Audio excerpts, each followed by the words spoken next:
My name is Dr. Zachary McKendrick. I am currently one of several Provost interdisciplinary postdoctoral researchers here at the University of Waterloo. I'm cross-appointed between communication arts, specifically theater and performance, as well as the School of Computer Science. My primary research looks at how we can use virtual reality technologies to support performance practice and how we can use performance techniques and traditional performance practices to support what I've been calling more holistic immersive experiences inside of VR and digital environments. The Nether is a 2014 play by Jennifer Haley, kind of a neo-noir detective story set in a distant future that investigates the morals and ethics around immersive digital technology, as well as, I would say, corporate oversight and corporate interest, and what it means to live in worlds without consequence. And who are you in a world where you could choose to be anyone? What does that do to you as a human being? Our production really investigated the tension between the corporeal and the digital, or the physical and the digital, across both worlds of the play, half of which take place inside of a physical interrogation room, and the other half take place inside of a virtual environment. And typically what happens is when you shift from the physical interrogation room into the virtual space, it is a costume change. For our production, we took the virtual environment and we actually staged it inside of virtual reality, which meant that our actors were transitioning into and out of a VR space live on stage. The movements that you were seeing on stage were being captured and broadcast live. And it also meant that we could open up the production to have virtual audiences in attendance. In terms of things that changed over the process, there were a lot of technical challenges that we had to address as we went through the rehearsal process. So this was as much a learning process and a research process as it was a creative process. And a lot of that heavy lifting landed squarely on the shoulders of my research collaborator, Professor Owen Brierley, out of Kingston University, London, who is our virtual sonographer on this piece. So we were constantly negotiating the computational power and the ability of our actors. It's a whole new environment we were throwing them into. From the production side, we were looking at using the Unreal Engine, which is used in video game development for things like Fortnite. So originally we were going to look at high fidelity graphics inside of this Unreal Engine. We were looking at what that would take, and the computational power that was needed meant that our actors would be tethered into a gaming PC, which then limited their movement a little bit, and it presented a whole bunch of networking challenges.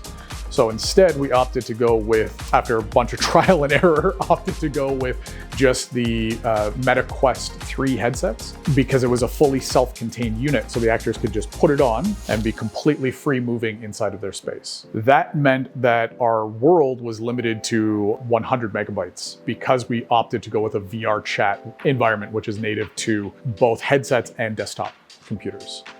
So we had to make that shift, and then that changed the scenography of the space. That changed what we were capable of putting into our spaces and engaging with. But it was always a development. It was always a work in progress. We had live video feeds that were running throughout the piece that not only were being projected into the physical theater, but were also being projected into the virtual world as well.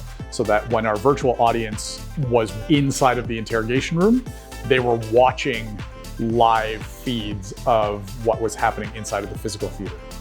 So there was a real voyeuristic quality to both aspects of the show. I picked the Nether because it scared me a little bit, and because I wasn't sure how to tackle it.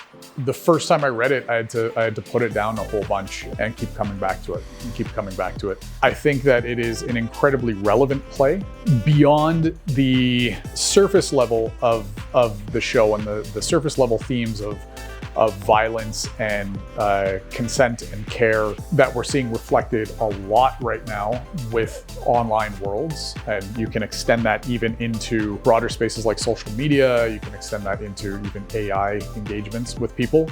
But there are questions inside of the play that look at privacy online, that look at corporate influence online, that I find to be really, really interesting, that support all of the rest of the show. And when we are living in a time where our data, whether knowingly or unknowingly, is being used as currency or being used to train generative models that are then helping to funnel money into certain pockets, it felt really relevant to put on a show that pushed back against that a little bit, or at least asked some questions around it. Jennifer Haley, I had the fortunate pleasure of speaking with her on opening night and asking her some of the questions, and she was beautifully ambiguous about the outcomes of the show and more interested in the questions that it raises, which is also part of what interests me in the piece. One of the other reasons that I wanted to do this show is my background is in theater and performance. I've been working as an actor, director, choreographer for years and years and years. My master's is in theater directing. Like this is my whole background before coming into computer science. And I truly believe in the power of theater and the power of the arts to explore challenging ideas. And on a campus that is known for computer science and technology and engineering and all of these things, as a leader in Canada and globally, I think it's really interesting that if you were to run a poll on campus, most people wouldn't even know that there's a theater here, let alone a theater department. But there are multiple avenues for performance across campus. I thought it was really important to centralize theater and the arts as part of the discussion around the future of technology beyond just what are the questions happening inside of the silos of engineering, mathematics, computer science, etc. Yeah, the response has been thankfully very positive, and I'm very, very grateful. I think also from the things that I've been seeing as part of the research survey that we conducted with the audience and talking to the students and talking to audience members just individually, people felt challenged by it. And I don't think that they were expecting that kind of show or that kind of challenge. To think about what it means to live in a world that is being more and more mediated by technology. So I've been very grateful for the positive response. It was a big effort on the point of from the department, and it was a big risk for them to say yes. But they saw the value in staging a challenging work. They saw the value that I can bring as an interdisciplinary researcher and creative practitioner in this space. And they all said yes, from our incredible set and costume designer, Jay Havens, to Paul Segas, who did our lighting and video. Obviously, I mentioned Owen Brierly previously, who's been a collaborator on this piece for a very, very long time. And of course, the phenomenal staff as well that ushered these students into this process and guided them through all of these challenges, both emotionally, mentally, and physically of staging this piece. Talking with Jennifer Haley specifically was really enlightening, again, because she was really comfortable in letting the piece speak for itself and letting the audience take away whatever they wanted from the performance. Speaking to the postdocs about what their current research trajectories are was really interesting, all the way from talking to folks that dealt with digital ethics to AI and games, like games research, just looking at the future of their work. I think a lot of people, myself included, were expecting the feedback to be a little bleak for like, what is the future direction of technology? And it was quite hopeful, I felt. It was really great to hear how hopeful people were being about future directions and how empowering, I think, was the biggest takeaway. Whereas the people that are using and engaging with this technology on the regular, it really is in our hands, the future directions of these pieces, right? It's not as hopeless as people might want it to feel. I think the biggest misconception or the biggest challenge is the self-imposed siloing, because I have met incredibly talented math and computer science folks that have an eye for design like you would not believe. And I would love to get them inside of like a more dedicated creative space. And I think we see this with a bunch of the clubs that are on campus and a lot of the capstone projects and events that come out. People are looking for avenues to express themselves through different mediums. So whether that's games or visual art, likewise, the amount of technical and mathematical thinking that you have to do in order to build a set, rig a lighting grid, think about how much electricity is running to all of your instruments, instruments, all of that kind of stuff is insane. And people have these skills and have these abilities, but they just happen to work in a theater and performance context. So there's a lot more similarities than I would say differences. It's really important to acknowledge how fortunate we are to be creating this work in this environment, inside of a university space. I believe wholeheartedly, much like theater should be a safe space to explore dangerous things, a university should also be a space where you are challenging yourself to think outside the box and understand how you feel about all different parts of the world.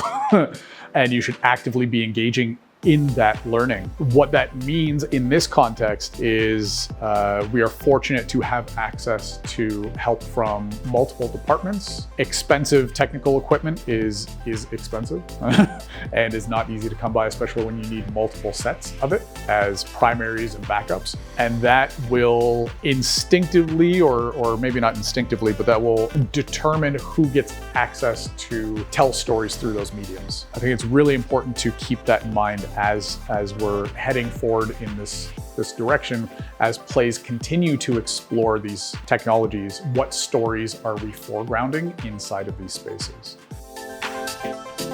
My postdoc is almost up here at University of Waterloo, so I'm very grateful for my time. I am, as of July 1st, I'm out of here. So next is working through a lot of the feedback that we got on the show, seeing what we can turn into publications to keep extending the awareness around both the material, the pedagogy, methodologies that we were using to mount this show. There have been a lot of questions about remounting the show, so that might be something that we explore in the future. The beautiful thing with this technology is that it's constantly improving. And so this is the first production of its kind to actually set the virtual environments in VR. So in a year or two, as the technology gets better and better, it gets lighter, gets smaller, what will we be able to do with this play?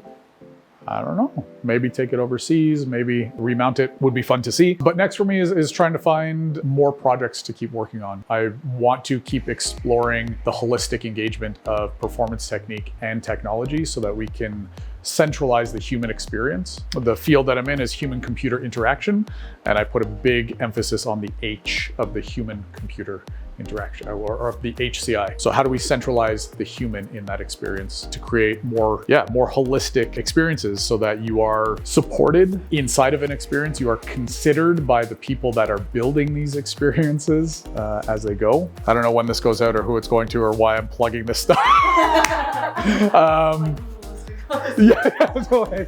Check out my podcast. No, dear God, no. But yeah, I'm traveling around. I'm presenting some research at both human-computer interaction conferences that have a computer science bend, as well as MoCo, which is a movement and computing conference that's dedicated to that intersection, as well as presenting work at the Canadian Association for Theatre Research. So really straddling across as many domains as I can to wave the flag and champion arts research as a viable avenue and methodology, and arts practice as a viable methodology for computer science research.